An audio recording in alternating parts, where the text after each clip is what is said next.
परमेश्वर के धन्य नाम की महिमा हो। प्रभात मनन के सत्र 2674 में आप सभी का बड़े प्रेम के साथ स्वागत करता हूं। आइए आज के मनन के लिए हम पढ़ते हैं यहूदा की पत्री अध्याय 1 पद 18। वे तुमसे कहा करते थे, पिछले दिनों में ऐसे टट्ठा करने वाले होंगे जो अपनी भक्ति की अभिलाषाओं के अनुसार चलेंगे। कलीसिया के संबंध में प्रेरितों का महत्व पर हमारे शनिवार के प्रभात मनन में हम चर्चा की थी। नया नियम की कलीसिया यदि सही प्रकार की बढ़ोतरी हासिल करनी हो तो उसे प्रेरितों की शिक्षा पर अटल रहनी है। प्रेरितों ने कलीसिया को पत्रियों के द्वारा इतना ही नहीं सिखाया कि हमें क्या क्या करना है, बल्कि ये भी सिखाया है कि हमें क्या क्या नहीं करना है और किन लोगों से हमें दूर रहना है। लेखक यहूदा यहाँ प्रेरितों के द्वारा दी गई चेतावनी को याद दिला रहा है। पिछले दिनों में अथवा इन द लास्ट डेज, अंतिम दिनों में ऐसे टट्ठा करने वाले होंगे जो अपनी भक्ति की अभिलाषाओं के अनुसार चलेंगे। झूठे शिक्षकों को ही यहाँ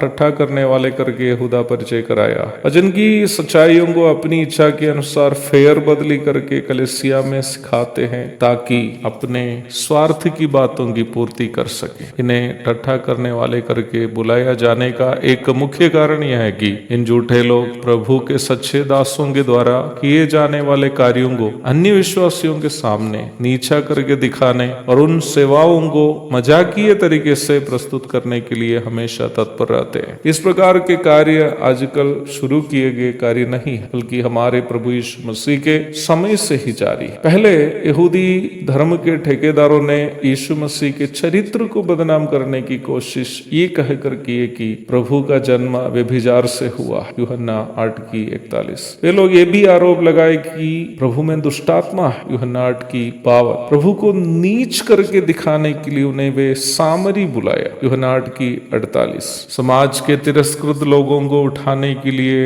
उनके बीच में प्रभु की सेवा का मजाक करते हुए वे प्रभु को पेटू, पियक्कर, महसूल लेने वालों और पापियों का मित्र करके बुलाए, मत्ती 11:19। समान प्रकार के मजाक एवं स्वभाव हत्या यहूदियों से प्रेरित पौलुस एवं अन्य प्रेरित लोग भी सामना किए। जब पौलुस ने अन्य जातियों के बीच सेवा शुरू किया, यहूदियों ने उन पर यह आरोप लगाए कि पौलुस मूसा की न्याय व्यवस्था का उल्लंघन करने के लिए लोगों को सिखाता है। इस प्रकार के लोगों उनके नीच गतिविधियों के कारण उत्पन्न होने वाली बुरी नतीजा के बारे में 19वीं पद में हम देखते हैं। प्रभु के सच्चे दास लोग कठिन परिस्थितियों से गुजर कर मेहनत करते हुए कलीसियाओं को खड़ा करते हैं। कलीसिया जब अच्छा से चलने लगती है तब इस प्रकार के झूठे शिक्षक लोग घुसपैठ करते हैं। प्रभु के दासों के बारे में बुरा भला कहकर विश्वासियों के बीच में मनमुटाव उत्पन्न करते हैं। अंत में क्या परिणाम निकलता है? कलीसिया ही टूट जाती। इस प्रकार की दुर्घटनाएं हमारी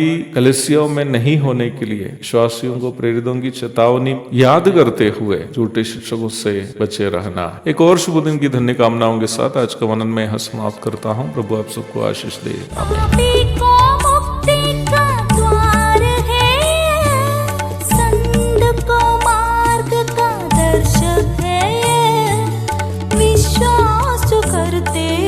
उसके लिए अनंत जीवन का साधन है ये है वचन, प्यारा वचन, यीशु मसीह का प्यारा वचन, ये है वचन।